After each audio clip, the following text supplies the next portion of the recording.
ನನಗ್ ಬರ್ತಾರೋ ಕೋಪಕ್ಕೆ ನಾಗೆ ತುಳಿಸ್ ಸಾಯಿಸ್ಬೋಣ ಅನ್ಸ್ತಾ ಇದೆಯೋ. ಪಾಪ ಅವನೇನ್ ಮಾಡಕ್ಕಾಗತ್ತೆ, ಅವರಪ್ಪನು ಫ್ರೆಂಡ್ಸು ಅದಕ್ಕೆ ಮಾತಾಡ್ತಿದ್ರಪ್ಪ. ಏಯ್, ಅವರಪ್ಪ ಫ್ರೆಂಡ್ಸ್ ಆದ್ರೆ ಇವ್ರಿಬ್ರು ಯಾಕೋ ಮಾತಾಡ್ಬೇಕು? ಅದು ಪ್ರಕೃತಿ ನಿಯಮ. ಜಡೆ ಸೇರಿದ್ರೆ ಕಿತ್ತಾಟ, ಕೋಲು ಸೇರಿದ್ರೆ ಕೋಲಾಟ. ಹೌದಲ್ವಾ? ಅಲ್ಲ ಕಣೋ, ಅವ್ನು ನೋಡಿದ್ರೆ ಚಾಕ್ಲೇಟ್ ಹೀರೋ ಇದ್ದಂಗಿದ್ದಾನೆ. ನಂದು ಮಾಸ್ ಲುಕ್ಕು. ಅವಳೇನಾದ್ರು ಪಟಾಯಿಸ್ಕೊಂಡು ಹೋಗ್ಬಿಟ್ರೆ ಏನೋ ಮಾಡ್ಲಿ. ನೋಡು ಮಗ, ಪ್ರತಿಯೊಂದು ಕಾಯಿನ್ ಮೇಲೂ ಕಾಯಿನ್ ಬೂತ್ ಹೆಸರು ಬರ್ದಿರುತ್ತೆ.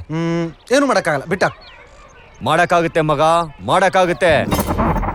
ನನ್ನ ಮಗನ್ ಮುಖ ಸ್ಕ್ರಾಪ್ ಮಾಡೋವರೆಗೂ ನನಗ್ ನೆಮ್ಮದಿ ಇಲ್ಲ ಕಣ. ಏಯ್, ಕೋಪದಲ್ಲಿ ನೀನು ಕಾನೂನ ಕೈಗೆ ತಗೋಬೇಡ. ನನಗ್ ಬೇರೆ ಕೋಪ ತಡ್ಕೊಳಕ್ಕಾಗಲ್ಲ, ನನ್ನ ಕೈನ ರಕ್ತ ಮಾಡ್ಕೊಳಕ್ ನಂಗೆ ಇಷ್ಟ ಇಲ್ಲ. ಇಲ್ಲ ಕಣ, ಬಿಡಲ್ಲ ಅವನ್ನ. ಅವನು ಏನ್ ಅಲ್ಲಿ ನೋಡ್ತಾ ಇದ್ಯಾ? ನಾನ್ ನಿನ್ನ ಹತ್ರ ಮಾತಾಡ್ತಾ ಇರೋದು. ಕಾರ್ತಿಕ್, ನಿನ್ ಜೊತೆ ಸ್ವಲ್ಪ ಮಾತಾಡ್ಬೇಕು. ಏನು? ಸ್ವಲ್ಪ ಪರ್ಸ್ನಲ್. ನಾವಿಬ್ರು ಕ್ಲೋಸ್ ಫ್ರೆಂಡ್ಸು. ದೇವ್ರಣ್ಣ, ನಾನು ಯಾರಿಗೂ ಹೇಳಲ್ಲಪ್ಪ. ಇಲ್ಲ, ತುಂಬಾ ಪರ್ಸನಲ್ ವಿಷಯ. ಆಡಿಸಿದಾತ ಬೇಸರ ಮೂಡಿ ಆಟ ಮುಗಿಸಿದ.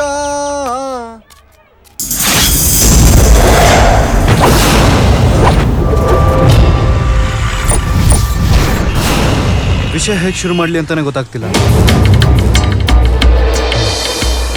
ಹುಡುಗರ್ನೆಲ್ಲ ರೆಡಿ ಮಾಡ್ಕೊ, ಇಲ್ಲೊಂದು ದೊಡ್ಡ ಕಿರಿಕ ಹಂಗೈತೆ. ನಾನು ಫೋನ್ ಮಾಡಿದ ತಕ್ಷಣ ಓಡಬೇಕು. ಅದೆಲ್ಲ ಏನು ಬೇಡ, ಬರೀ ಬ್ಯಾಟು ವಿಕೆಟ್ ಎತ್ಕೊಂಬ ಸಾಕು. ಇದೆಲ್ಲ ನನಗೂ ಹೊಸ್ತು. ಯಾಕಂದ್ರೆ ಹುಡುಗಿರ ಜೊತೆ ನಾನು ಅಷ್ಟಾಗಿ ಸೇರಲ್ಲ.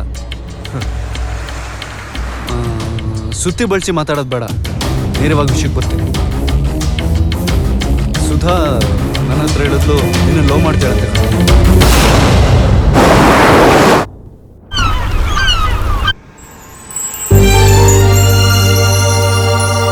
ನಿನ್ನ ಹತ್ರ ನೇರವಾಗಿ ಹೇಳ್ಕೊಳಕೊಳ್ಳೋ ಭಯ.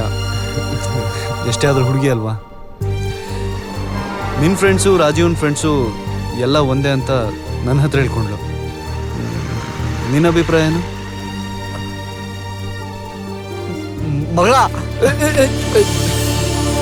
ಅಯ್ಯ ನಿಮ್ಲೇ.